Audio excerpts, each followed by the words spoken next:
C'est une jeune dame qui nous écrit. Je suis assez attristée et j'aimerais que vous écoutiez ça parce que je sais qu'il y a beaucoup de familles qui traversent ce genre de choses-là. Donc c'est bien que vous suiviez jusqu'au bout pour peut-être tirer des leçons pour éviter certaines choses. Elle dit ceci, Lady Sonia, je crois que je viens de perdre le père de ma vie par ma faute. Ma mère s'est mariée à mon père et quand j'ai eu 2 ans, il a décidé de l'abandonner. Il a disparu carrément de sa vie et tout, et puis bon, il a refait sa vie, on n'a plus eu de nouvelles de lui. Et ma mère était dans des moments difficiles, mais bon, elle a réussi à m'élever jusqu'à un certain âge. Et puis elle a rencontré un homme bien, qu'elle a emmené à la maison. Il s'appelait Robert. Cet homme-là était moins âgé que ma mère, mais quand ma mère était en présence de cet homme-là, je peux vous assurer, elle était comme une reine. Il était fou amoureux de ma mère. La différence d'âge entre les deux était de 10 ans. Ma mère avait 10 ans de plus que Robert. Mais ce n'était vraiment pas un problème parce qu'il aimait ma mère, il la rendait heureuse. Quand ils se sont mis ensemble, Robert n'avait pas grand-chose. Il était de classe moyenne, pas grand-chose. Et puis, rapidement, ils sont vraiment tombés amoureux. Il a aménagé avec nous. Et puis, il s'est lancé dans des business. Quelques temps après, ma petite sœur est née. Donc, ils ont eu une jolie petite fille. Et les business de mon beau-père ont explosé. Dieu les a visités. Et puis, il a eu beaucoup d'argent. Beaucoup d'argent qu'il a mis au service de ma mère. Ils se sont mariés officiellement et vraiment nous vécûmes heureux. Un jour, quand j'avais 16 ans, je suis allée à une fête et puis mon petit copain m'a vraiment fait du mal. Ma mère n'étant pas dans la ville, j'ai appelé Robert pour venir me chercher, pour qu'il me ramène à la maison. Quand il est venu me chercher, il a vu que je pleurais beaucoup.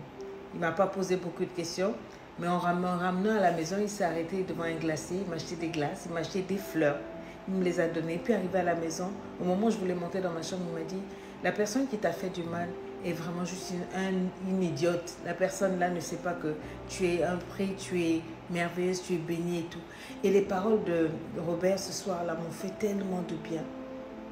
Depuis ce jour, je l'ai vraiment pris comme mon père. Et je crois qu'il a senti parce qu'il m'a vraiment, mais vraiment ouvert les bras. Il a pris soin de moi, de mes études, de tout. Je ne manquais de rien. Autant ma mère était une queen, autant j'étais vraiment la princesse. Et il m'a élevée avec ma petite soeur, beaucoup d'amour. J'ai grandi comme ça. Je suis allée à l'école, il a payé mes universités, les écoles privées et tout. Jamais je s'est plaint en allant en vacances. En tout cas, j'ai eu vraiment un père d'amour. Et puis, je suis tombée amoureuse d'un homme avec qui j'ai commencé ma petite relation. Et c'est là que mon père, du jour au lendemain, est revenu. Ma mère m'a appelé un jour, elle m'a dit « Viens, il y a quelqu'un qui veut te voir ». Son mari Robert était là et puis j'ai vu cet homme-là qui était maigrichon, qui avait le regard vitreux. Elle a dit, c'est ton père. C'est vrai que tu vas peut-être pas t'en souvenir, mais il est parti, tu étais très petite. Mais voilà, il veut revenir dans ta vie parce que j'estime qu'aujourd'hui, tu es une grande fille, tu vas bientôt te marier, il est quand même bien que tu connaisses ton père. Je l'ai salué, j'étais contente de reprendre contact avec lui. Après son départ, ma mère m'a dit que Robert et elle avaient beaucoup payé pour que mon père soit soigné. Il avait des problèmes de drogue, il avait des problèmes dans sa vie. Et puis donc tous les soins pour le restaurer, le guérir et tout, ont été payés par mes parents, par Robert qui est mon beau-père et par ma mère. Et aujourd'hui il est revenu, ça va. Donc j'ai vu vraiment que Robert c'était vraiment une belle personne. Et mon père a commencé à m'appeler, et puis on parlait de tout, de rien et tout. Et puis bamboum, mon homme m'a demandé en mariage. Et c'est là que j'ai déconné. Nous avons commencé à faire l'organisation de ce mariage-là. Et j'estimais que comme mon père était là maintenant et qu'il avait fait mine honorable, je voulais vraiment que tout le monde voit que je l'honorais. Donc j'ai décidé que ce serait mon père qui me ferait marcher jusque devant le maire et non pas Robert qui m'avait élevé, qui m'avait tout donné. Je savais que Robert c'est quelqu'un de cool et comme il n'aurait pas de problème. Pourtant c'est Robert qui a payé tout ce mariage-là. Il a tout payé, toutes les factures, les frais, la salle, les fleuristes et tout, même ma robe de mariée. Il était question que l'on donne la parole à 5 personnes importantes dans ma vie qui devaient faire un speech lors de mon mariage. J'ai choisi encore mon père pour un speech, ma soeur pour l'autre et puis 3 autres copines pour un autre speech. J'ai après rajouté ma mère. mon fiancé m'a dit, mais je ne vois pas Robert sur ta liste. Pourtant, c'est celui qui a le plus compté pour toi. Il a fait beaucoup de choses. J'ai dit, oh non, mais tu vois, comme mon père est déjà là, ça va. Et puis ma mère va parler. Donc, comme ma mère va parler, c'est comme si ce Robert a parlé. Il a dit, oui, mais je vois que tu as enlevé Robert de toutes les activités lors du mariage et tout. Et pourtant, c'est lui qui paye. Je dis, oh, c'est pas grave. De toute façon, il pourra se rattraper. Moi, mon père, il n'a eu que cette fille que je suis, cet enfant que je suis.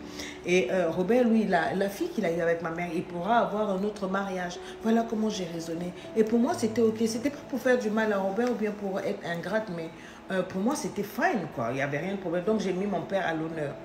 Le mariage s'est passé et sur presque toutes les photos, je n'ai pas vu Robert. Il y avait mon père par-ci, il y avait ma mère par-là. Je voyais que ma mère portait un sourire qui était faux, mais bon, pour moi, je comprenais pas. Je trouvais qu'il y avait quelque chose. Ma mère riait, elle forçait sur le sourire. C'était pas pour ça. Et puis bon, bref, le mariage est passé. Et puis bon, quelques jours après, j'ai appelé Robert parce que j'avais besoin des contacts de son mécanicien. Il me l'a donné tranquillement. Je l'ai rappelé parce que j'avais besoin d'une autre chose. Il était tranquille. Il m'a répondu. Et quand je l'ai rappelé la troisième fois, il n'a pas répondu. Après, c'est ma mère qui m'appelle et me dit, mais en fait, tu n'as aucune honte. Tu as fait du mal à Robert et pour toi, c'est ok. And I was like, je lui ai fait du mal comment? Elle dit, mais quoi, on doit te faire un dessin. Et puis elle a rapproché. Et je suis rentrée à la maison en pleurant. J'ai dit à mon chéri, mais regarde ce que maman m'a dit. Il a dit, je suis sûre que c'est par rapport à Robert. Tout le monde en a parlé. Cet homme-là t'a élevé, a tout fait pour toi. Regarde comment tu l'as humilié, mis de côté. Regarde sur les photos. Et c'est mon chéri qui a soulevé l'album. Il a tourné toutes les pages. Il y avait Robert peut-être sur 2 photos et c'était sur les photos de groupe. Mais nulle part là où il y avait la famille, c'était le visage de mon père partout. Et quand mon chéri m'a parlé, c'est là que j'ai réalisé à quel point j'ai été stupide, à quel point j'ai blessé mon père adoptif, à quel point je l'ai humilié et publiquement, je ne savais plus comment être. J'ai pleuré jusqu'à en avoir des maux de tête. On a appelé le médecin, je n'arrivais pas à me calmer. On m'a piqué pour pouvoir m'apaiser, je ne savais pas comment faire. J'ai essayé de demander à ma maman si je pouvais aller à la maison pour essayer d'arranger quelque chose, parler à Robert. Elle a dit, c'est pas la peine pour le moment, n'essaie pas de venir. C'est un bon gentil, mais ça va. Moi, je trouvais que sur les photos, on allait penser que Robert, c'était mon petit copain parce qu'avec la différence d'âge avec ma mère, il passerait plutôt pour mon grand frère et mon frère et tout. Donc, c'est pour ça que je ne voulais pas aussi trop le montrer en public. Mais anyway, j'ai fait une dépression forte. Et quand ça s'est aggravé, on est parti dire à Robert que voilà ce qui s'est passé, que j'ai réalisé les erreurs que j'ai faites et que je voulais lui demander pardon. Il a accepté de me recevoir. Pour la première fois, je l'ai vu depuis le mariage avec les yeux rougis. Il était vraiment pas bien. Quand je l'ai vu, je me suis simplement mise à genoux, j'ai demandé pardon. Et je lui ai vraiment dit que je n'avais pas fait ça dans ce sens-là. Et je n'avais même pas les mots. Il était là, il me regardait avec une grosse tristesse dans les yeux. Il m'a seulement dit, c'est pas grave, tu m'as prouvé devant le monde entier que un enfant que l'on élève ne sera jamais le sien, ça ne sera jamais mien. Tu m'as montré ma place. Et c'est là que j'ai attrapé ses pieds. J'ai pleuré, j'étais mal. Alors je fais ce coaching avec les dissonants pour qu'elles puissent dire à toutes les personnes qui ont été élevées par un beau-père ou une belle-mère qui a été bien avec eux. Souvent on leur donne le mauvais rôle. Et c'est rare que l'on parle d'eux en bien. Mais pour ceux qui ont été bons, ne faites pas la même erreur. Honorez ceux qui vous ont mis au monde. Mettre au monde un enfant, ce n'est pas seulement l'accoucher physiquement. Ça peut être quelqu'un qui s'est occupé de toi.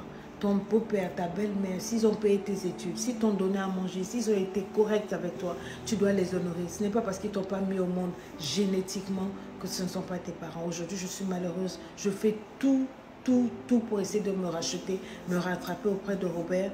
Bon, avec le temps, il a repris à sourire, mais je sais que je l'ai blessé. Je ne peux pas me remarier et réinviter tout le monde, mais dès que j'ai l'occasion, je lui dis que je l'aime. À la fête des pères, c'est lui que je célèbre, j'emmène mes enfants chez lui. C'est à lui qu'on donne des cadeaux et tout. Et avec le temps, il s'est rendu compte que j'ai fait amende honorable, que je me suis repentie.